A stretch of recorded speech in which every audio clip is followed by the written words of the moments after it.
수요 말씀 기도회 2026년 4월 8일입니다. 계속해서 우리가 바울신학에 대한 공부 34가 유대주의자들 지난주에 이어서 두 번째 시간입니다. 지난주에 이 내용을 공부했는데 1번부터 7번까지 이런 내용으로 바울 서신에 나타난 유대주의자들의 행적 몇 가지 사례들, 오늘은 1번, 2번, 3번까지 공부하도록 하겠습니다. 바울 서신에 바울의 적대자들로 이 유대주의자들이 등장하고 있습니다.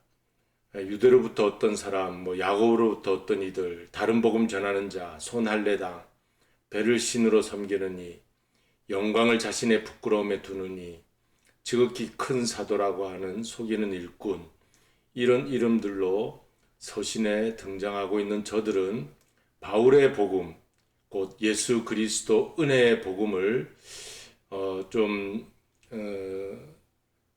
잘못이라고 하면서 저들은 다른 복음을 전했어요. 무엇을 전했냐면 율법 행위를 좀 더 첨가해야 된다.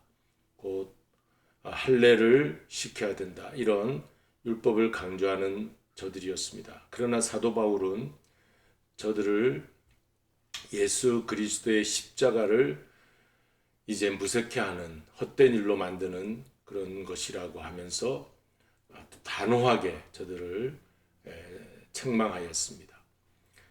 그만큼 이러한 이름들이 바울 서신에 등장하는 것을 보면 이 초대교회 저들의 악영향이 매우 컸다는 것을 보게 돼요. 그래서 그리고 바울의 복음 전하는 데 있어서 그의 복음 전도 사역 환경에 있어서 어떤 일들이 있었는가 우리가 살펴보고, 또한 오늘 이 시대에도 우리에게도 적용되는 복음을 전할 때 여러 다른 이야기를 하면서 미혹하고 또 거짓된 복음을 가르치는 그런 사람들이 있을 수 있다. 오늘 현대교회도 마찬가지다 라고 우리가 생각하면서 이런 내용들을 공부해 보도록 그렇게 하겠습니다. 먼저 첫 번째 유대주의자들,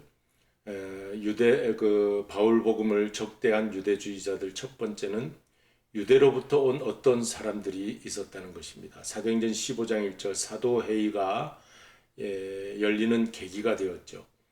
자, 이 말씀을 한번 읽어보면 어떤 사람들이 유대로부터 내려와서 그랬습니다. 유대라는 것은 예루살렘이죠. 그 형제들을 가르치되 너희가 모세의 법대로 율법대로 할례를 받지 아니하면 능히 구원을 받지 못하리라. 그래서 저들은 이 할례를 많이 강조했어요. 사실 하나님께서도 아브라함의 후손들에게 할례를 행하라 했지만 그것은 구약 백성들에게 그렇게 하라고 한 것이고, 이제 신약 백성들인 우리 이방인들에게는 굳이 할례를 모세의 율법을 지킬 이유가 없는 것이죠. 그래서 사도 바울은 극구 저들의 이러한 율법으로 돌아가려고 하는 것을 책망하고 반대하고, 그런 복음을 전하면 안 된다. 다른 복음을 전하는 자들 떠나라. 그렇게 말했던 것입니다. 위의 구절은 예루살렘에서 안디옥 교회로 유대계 기독교인들, 지난주에 제가 용어에 대해서 가르쳐 주신 대로 Jewish Christian이라고 그러죠. 유대계 기독교인. 기독교로 개종했지만 아직 유대교에 잔재가 남아 있었던 사람들, 베드로, 야고보, 요한 이런 분들이 유대계 기독교인들이었습니다. 물론 바울도 유대계 기독교인 중에 한 사람이지만 그는 이방인의 선교사가 되면서 완전히 유대교를 떠난 그런 인사가 되었습니다. 유대계 기독교인들이 찾아온 상황으로 이는 사도회의 개최 발단이 된다고 했습니다. 사도행전 15장은 사도총회가 열리는 장입니다. 그래서 이방인들이 유대 이제 기독교로 들어올 때 저들에게 어떤 요구 사항이 있어야 되겠느냐 하는 것을 회의하였던 그런 회의가 초대교회 최초의 사도 회의가 되겠습니다. 그들은 무슨 주장을 하였냐면은 할례를 받지 않으면 구원도 없다는 신념, 이 유대인 전통이죠. 이것을 강조했던 것입니다. 할례를 받아야 된다. 이방인들도. 예루살렘 교회 출신으로 야고보 사도와 친분이 있다고 저들이 말했습니다. 그러나 정작 야고보 사도는 이 초대교회 총회장이었어요. 지도자였습니다. 주의 동생 야고보였습니다. 야고보 사도는 저들을 보낸 적이 없다, 그렇게 말하는 것이 사도행전 15장 24절에 나타나 있습니다. 왜 이들은 야고보 예루살렘 교회 야고보 사도와 친분이 있다고 말했을까요? 신분 명의를 도용한 것이죠. 그래서 자기들의 권위를 세우려고 나도 사도와 친밀한 관계다 하면 사람들이 저들을 권위를 세워줄까 해서 아마 그런 말을 한 것 같은데, 야고보 사도는 실제로는 저들을 보낸 적이 없다고 말합니다. 그런데 이 사람들의 열심은 우리가 본받을 만해요. 굳이 이렇게 열심히 안 살아도 되는데 그 형제들을 찾아가서 할례 받으라, 예수님의 십자가 믿음으로만 구원받는다는 사도 바울의 복음과 반대되는 개념으로 할례를 받으라고 한 그 저들의 열심은 있는데, 그것은 바울 복음에 어긋나는, 그리고 예수 그리스도의 십자가의 은혜에 반하는 잘못된 저들의 주장이었습니다. 그래서 유대로부터 어떤 사람들이 있었다는 것을 우리가 지금 알게 되고, 두 번째는 이제 실제로 이제 또 야고보가 보내는 사람들도 있었어요. 아까 첫 번째는 야고보가 보낸 사람들이 아닙니다. 자기들 스스로 가서 한 사람들이고, 이 두 번째는 야고보 사도가 저들을 보냈어요. 갈라디아서 2장 12절에. 그래서 이런 내용이 있습니다. 야고보에게서 온 어떤 이들이 이르기 전에 게바가, 베드로죠, 이방인과 함께 먹다가 식사 교제를 나누다가 그들이 오매 그가 할례자들을 두려워하여, 이 베드로가 할례자들을, 야고보에서 온 이 유대 기독교인들이 할례자들이었어요. 할례자들을 두려워하여 떠나 물러가매. 그래서 베드로도 유대적 배경을 가진 기독교인이 되었죠. 그런데 이 잘 아는 이 사람들이 와서, 야 베드로, 너 이방인하고 그렇게 먹어도 되냐? 이방인들하고 정결법을 지켜야지. 어떻게 이제 유대교도 아니고 기독교로 개종했으면서도 아직 유대교의 잔존이 남아 있는 거예요. 그래서 베드로도 저들의 눈치를 보고 두려워 떠나 물러갔다는 이 에피소드가 있습니다. 그래서 나중에 바울이 이 베드로를 굉장히 책망하게 됩니다. 갈라디아서 2장에 보면 베드로는 위대한 지도자였어요, 초대교회. 그러니까 바울은 후에 믿은 사람이에요. 그런데 바울은 복음에 너무 철저한 사람이었기 때문에 이 베드로를 할지라도 복음에 위배되는 행동을 하면 가차없이 바울이 베드로를 면책했다, 그렇게 갈라디아서에 기록되어 있습니다. 한번 이 에피소드에 대한 간략한 정리된 내용을 읽어보겠습니다. 이 에피소드는 안디옥에서 일어났다. 베드로가 해외 첫 교회로서 부흥하고 있던 안디옥 교회를 방문 중에 현지 신자들과 스스럼 없이 어울려 함께 식사하다가 야고보로부터 온 어떤 사람들이 당도하자 그 자리를 급히 떠나는 일이 있었다. 베드로가 함께 먹던 음식은 성찬일 수도 있고 그냥 식사 자리일 수도 있다. 그것이 중요한 것이 아니라 문제는 야고보로부터 온 저들의 위세가 대단하여 베드로가 이방인과 함께 식탁 교제를 나누는 것이 유대교 정결법에 어긋난다는 지적을 받지 않으려 베드로가 그 자리를 피했다는 점, 이것이 잘못됐다는 거예요. 유대교에서 떠나 이젠 기독교인이 됐잖아요. 더 이상 유대교를 지킬 필요가 없잖아요. 유대교의 율법은 신약의 예수 그리스도 안에서 성취되었고 완성되었기 때문에 이제 기독교인들은 자유함을 누리고 은혜 속에서 믿음 생활하면 되는 것이었습니다.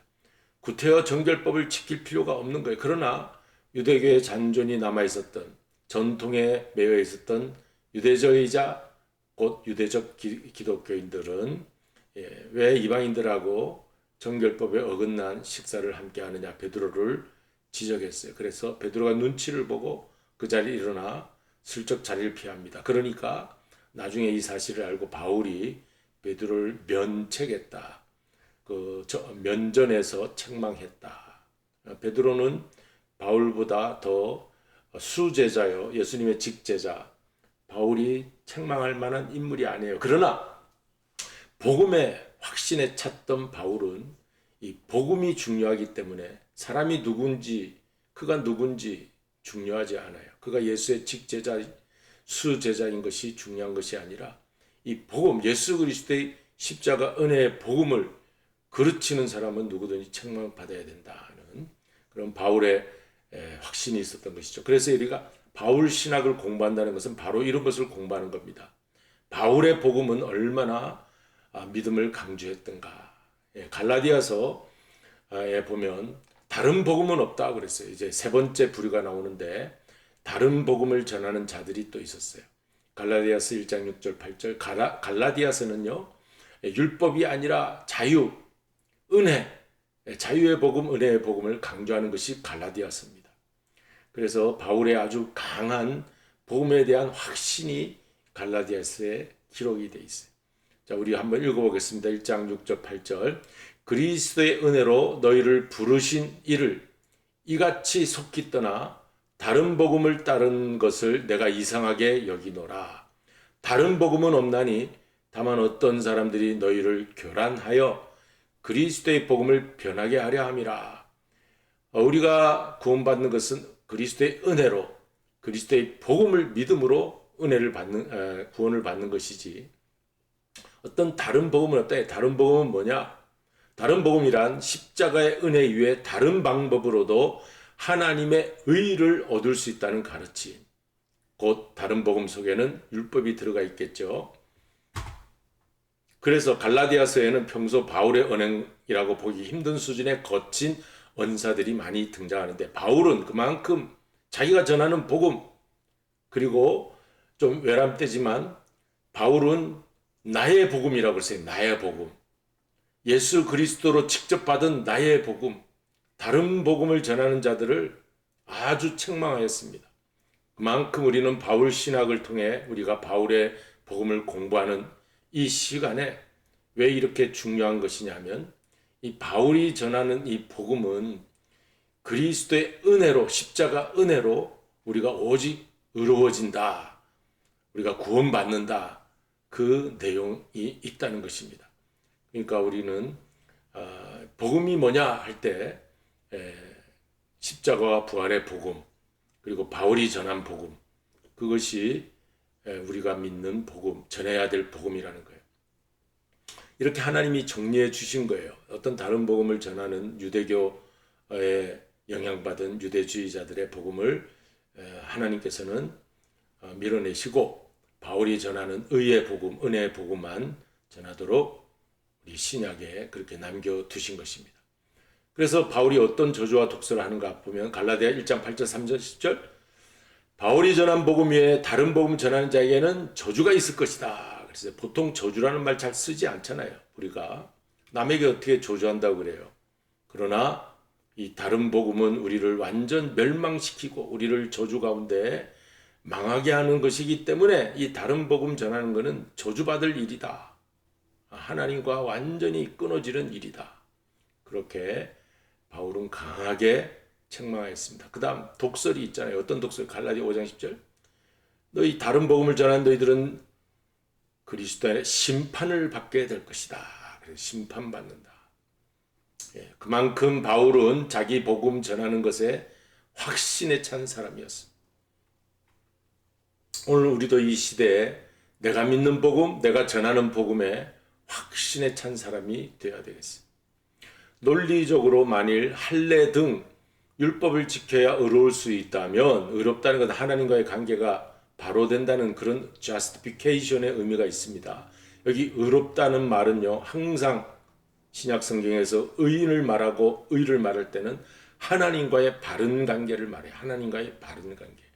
내가 하나님 앞에 바로 설 수 있는 의로운 자로 설 수 있는 것은 십자가의 예수님을 믿고 그 다리를 놓아주신 예수님 때문에 하나님 앞에 내가 바로 서는 것이지 내가 어떤 할례를 행했다든가 내가 무슨 율법을 지켰다든가 해서 되는 것이 아니에요. 하나님이 율법과 할례 이런 구약적인 것이 잘못되었다는 것을 하나님이 선언하시고 그리고 신약의 새로운 약속으로 새로운 약속으로 예수님을 보내주셨기 때문에 우리는 하나님과의 바른 관계를 맺으려면 예수님 안에서 예수님이 십자가 지심으로 그 십자가의 다리를 놓아서 하나님에게 나아갈 수 있는 길이 열리게 된 것입니다.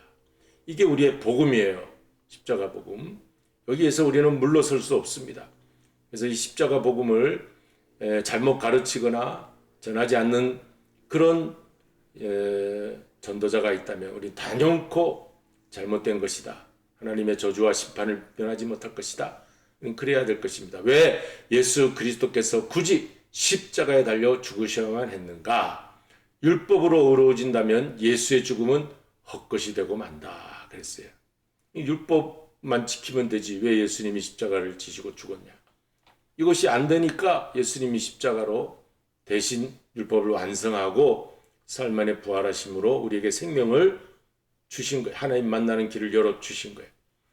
자, 이제 성경을 읽고 이 내용을 우리가 증명할 수 있는 그러한 성경을 읽도록 하겠습니다. 갈라디아서 2장 21절. 만일 의롭게 되는 것이 율법으로 말미암으면 그리스도께서 헛되이 죽으셨느니라. 그러니까 율법으로는 의롭게 되는 것이 아니죠. 갈라디아서 2장 16절.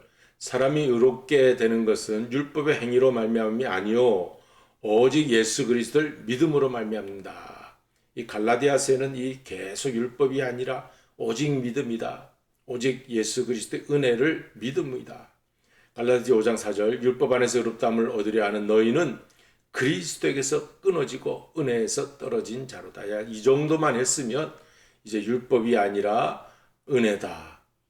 그리고 이제 우리가 그 복음 믿음으로 우리는 의로움 받는다.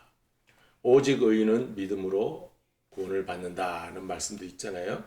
그러니까 이 유대주의자들은 바울의 적재자들이었습니다. 율법 행위, 특히 할례를 강조했으나 바울은 오직 믿음을, 예수 그리스도의 믿음을 강조했다. 십자가의 은혜를 강조했다. 오늘 이것을 공부하고 바울 신학의 중점은 바로 십자가 은혜의 복음이다. 은혜의 복음 그리고 오직 믿음이다. 이게 바울의 신학, 바울의 복음이라는 것입니다. 이제 복음 성가를 우리 함께 나누겠습니다.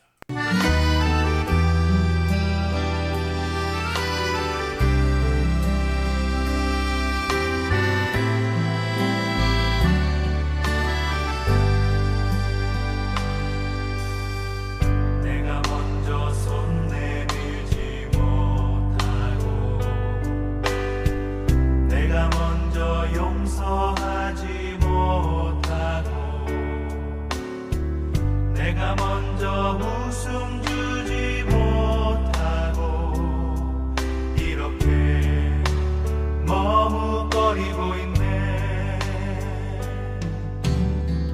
그가 먼저 손 내밀기 원했고 그가 먼저 용서하길 원했고 그가 먼저 웃음 주길 원했네.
어찌할 수 없는 이 맘을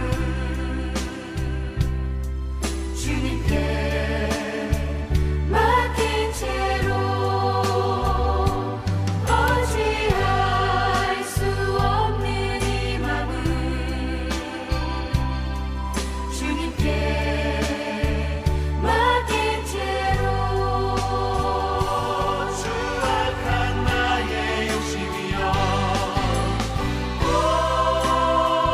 서글픈 나의 자존심이여 왜 나의 입은 사랑을 말하면서 왜 나의 맘은 화해를 말하면서 왜 내가 먼저 져줄 수 없는가 왜 내가 먼저 손해볼 수 없는가 오늘 나는 오늘 나는 주님 앞에서 모든 까무르고 이렇게 뒤느끼며 서 있네 어찌할 수 없는 이 맘을 주님께 맡긴 채로 이제 주님과 기도로 마치겠습니다. 하늘에 계신 우리 아버지여 이름이 거룩히 여김을 받으시오며 나라에 임하옵시며 뜻이 하늘에서 이룬 것 같이 땅에서도 이루어지이다. 오늘날 우리에게 일용할 양식을 주옵시고 우리가 우리에게 죄 지은 자를 사하여 준 것 같이 우리 죄를 사하여 주옵시고 우리를 시험에 들게 하지 마옵시며 다만 하겠소 구하옵소서. 내게 나라와 권세와 영광이 아버지께 영원히 있사옵나이다. 아멘.